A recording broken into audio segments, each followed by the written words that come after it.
Hello students, in this video I am going to discuss about anti-replay service.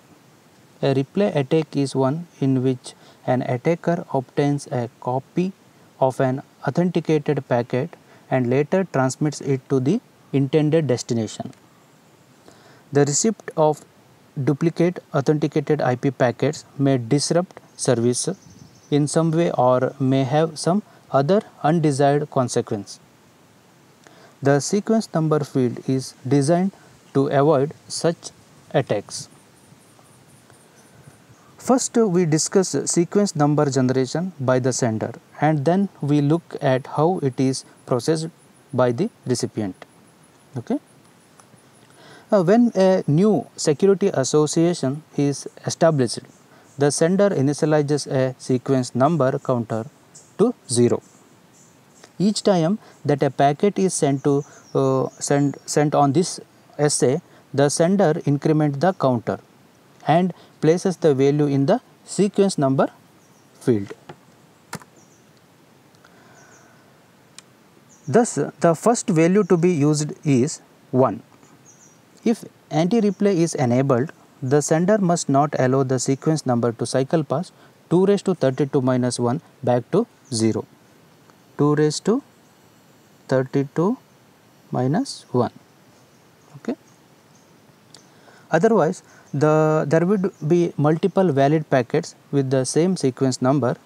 If the limit of 2 raised to 32 minus 1 is reached, the sender should terminate the SA and negotiate a new SA with a new key. Okay. Because IP is a connectionless, unreliable service, the protocol does not guarantee that packet will be delivered in order and does not guarantee that all packets will be delivered. Therefore, the IP security authentication document dictates that the receiver should implement a window of size W with a default value 64. So, W equals to 64. Okay.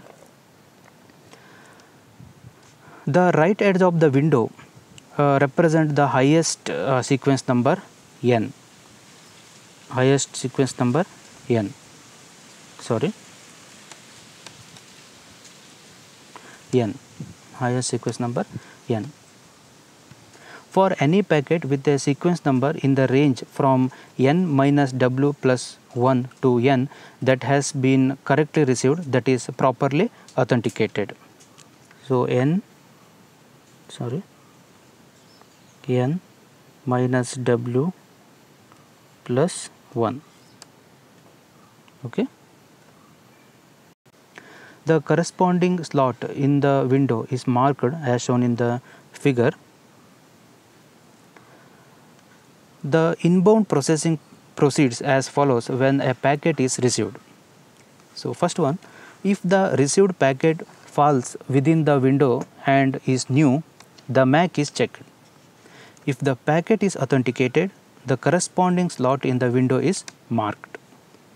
Second, if the received packet is to the right of the window and is new, the MAC is checked.